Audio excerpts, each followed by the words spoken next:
Pendant que Kylian Mbappé est à Cannes en train d'apprécier le drapeau tricolore, hein, et qui, on t'a vu, t'aimes bien le bleu, hein, t'es chauvin, toi, t'es patriote, comme on dit.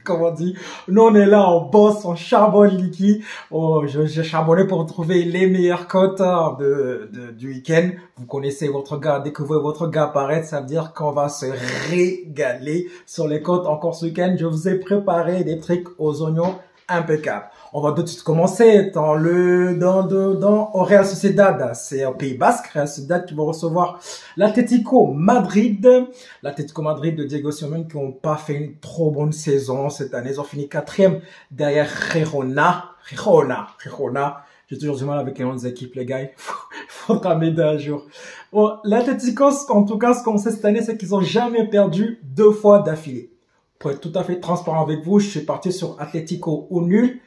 Puis j'ai remonté, j'ai remarqué qu'ils n'ont jamais perdu 2 fois cette année. Ça tombe bien, ils ont perdu contre Osasuna la semaine dernière. Donc forcément, j'entends ce qu'ils gagnent ce week-end. Et la cote, elle est de 3,05. 3,05. Je suis obligé de présenter à la commu. On va rester toujours en Espagne avec le Rayo Vallecano contre l'Athletic Bilbao. L'Athletic Bilbao, ce qui est intéressant avec cette équipe, c'est qu'il marque un peu moins de 2 buts, 1,6 buts par match. Le Rayo Vallecano, il marque moins d'1 but par match sur les 5 dernières rencontres. Donc forcément, je m'attends à ce que cette rencontre, Rayo Vallecano ne marque pas et que l'Athletic Bilbao marque. Et la cote, elle est de si l'Athletic gagne 1-0, 2-0 ou 3-0, elle est de 4,20. Je ne pouvais pas la laisser passer, j'étais obligé de vous la présenter. On va partir en Italie, où l'Atalanta Bergame, vainqueur de l'Europa League, on le sait, ils ont battu Marseille. D'ailleurs, il faudra arrêter de me chambrer avec Marseille, ils ont perdu contre l'Atalanta Bergame. C'est passé. Ils ont gagné l'Atalanta Bergame depuis janvier, février, mars, avril, mai. Ils ont perdu qu'une fois à domicile en championnat. Qu'une fois à domicile en championnat.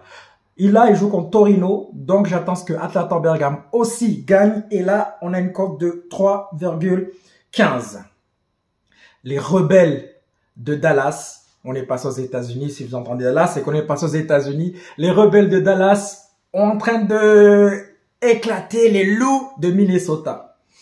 Bon, j'avoue que cette série semble compliquée. Je vais pas vous donner le gagnant de Game 2. Parce que j'hésite, j'ai travaillé dessus, je vois pas qui peut gagner cette deuxième rencontre. Mais ce que je sais, c'est qu'on va parler de Jaden McDaniels.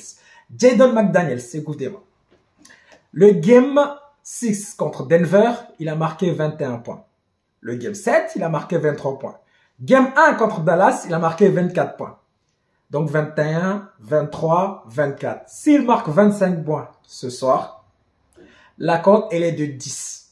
Voilà, tout simplement, ça c'est cadeau pour moi. Vous mettez quelques sous dedans et ça part. En parlant de sous, Omar Da Fonseca va commencer à apparaître. Je crois que c'est ici ou ici. Je sais plus comment je vais le mettre, mais en tout cas, il va apparaître.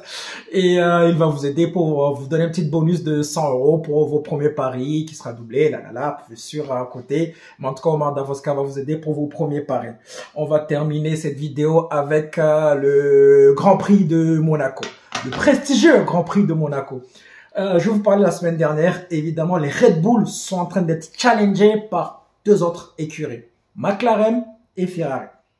Pour ce week-end, les McLaren, je les vois pas performer parce qu'ils ont une voiture qui vont beaucoup plus vite en ligne droite. Alors que Monaco, c'est un circuit beaucoup plus long.